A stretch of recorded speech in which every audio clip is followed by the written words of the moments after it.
我早上太早起来，6点起来，而且我每次在出远门之前，基本上都睡不了觉，所以现在非常困。然后在科克这一份是完整的爱尔兰早餐，很多，这次是我点过爱尔兰早餐种类最多的。然后我刚刚尝了这个香菇，非常好吃。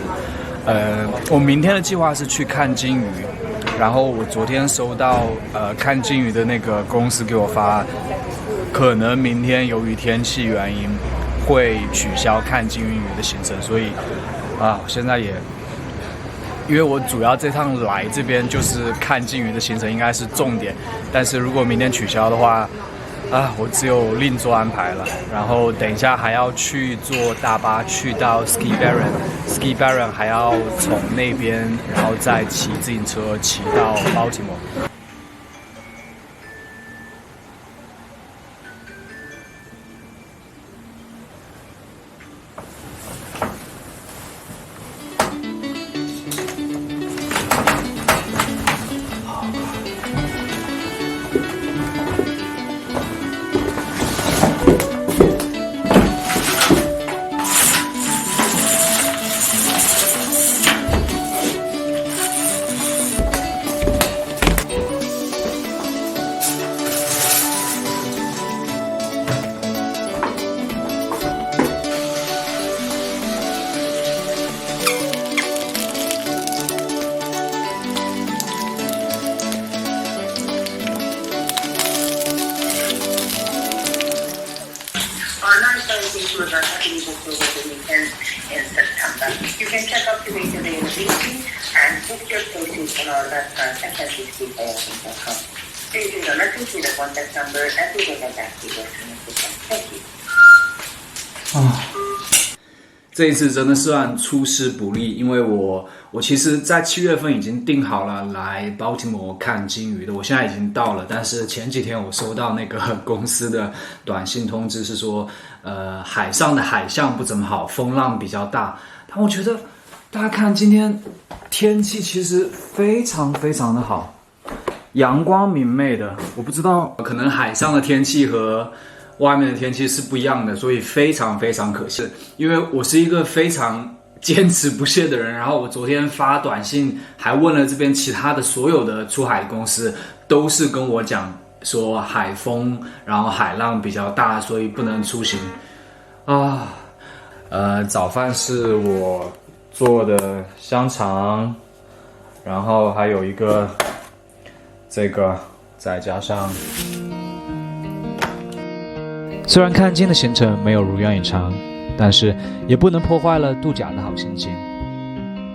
巴尔的摩，爱尔兰最南端的一个行政区，也是爱尔兰最古老的王朝之一 Cof Lloyd 所在地。这里只有一间超市，常住人口不到500人，可以算是名副其实的小渔村。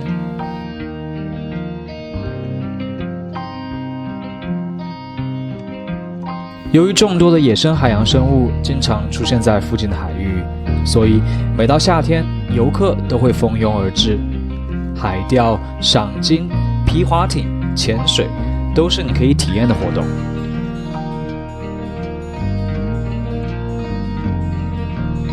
地标性建筑巴尔的摩灯塔，高15.2米，直径4.6米，于1840年前后建成，静静地驻守着巴尔的摩出海口100多年。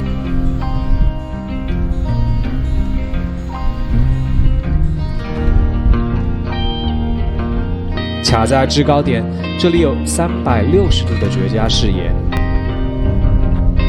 悬崖、海风、一望无际的大西洋，绝对会让你感到心旷神怡。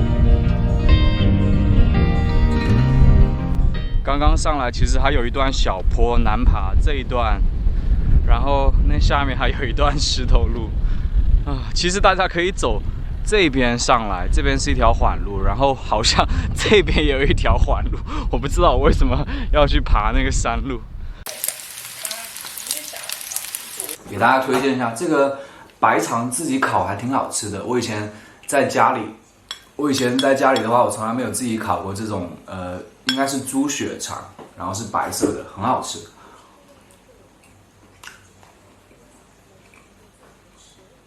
很特别的感觉，里面有一粒一粒的那种不知道什么东西，但是挺好吃的。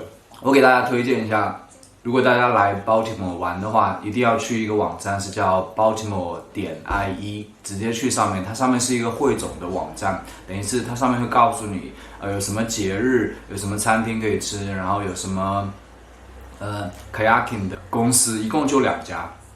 然后有什么看鲸鱼的公司，有什么钓鱼的公司，全部在上面。所以大家，准备来这边玩的话，一定要去那个网站看一下，你所有的资讯都可以找到。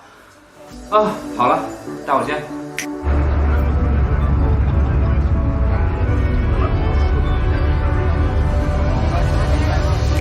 前面提到的古老王朝，掌权者 O'Driscoll Clan 家族的所在地，就在15分钟左右的轮渡之远 Shirking 岛。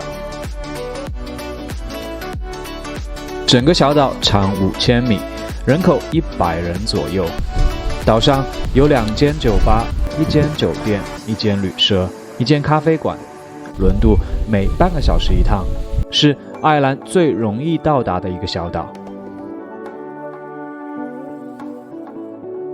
岛上非常适合步行，这里你会发现隐秘的绝美海滩，体验沿路绝佳的美景，探索古老家族留下的城堡，找到一个隐蔽的角落，安静的海钓。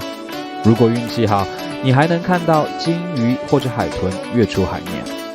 总之，我觉得是一个散散步、发发呆、看看海的隐蔽角落。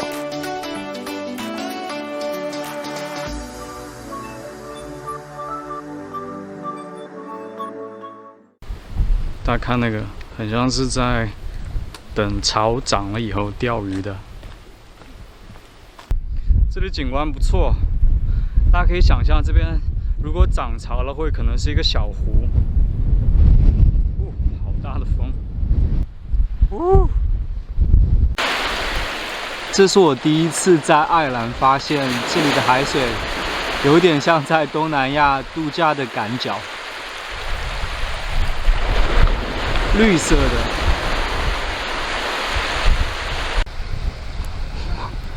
很硬。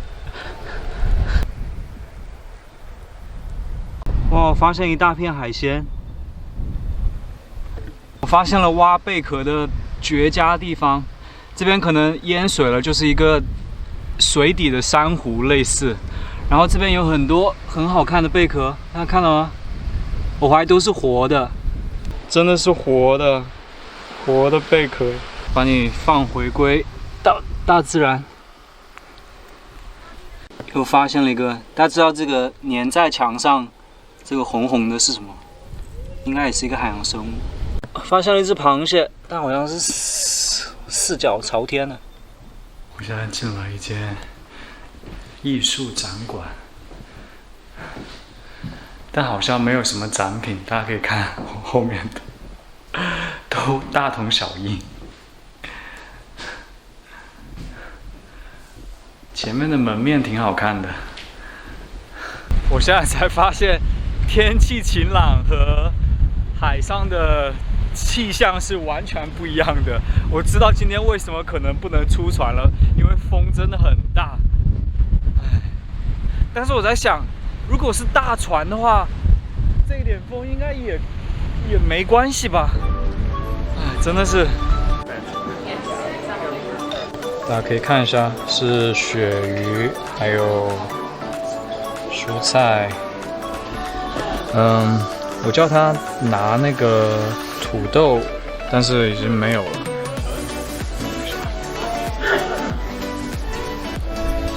我来尝一下，很难夹。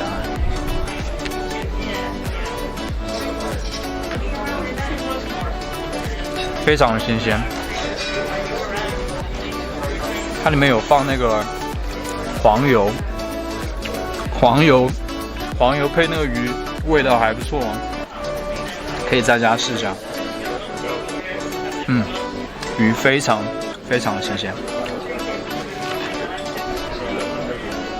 我现在发现只有美食吃起，才有一种感觉，就是说假期生活是真正的开始。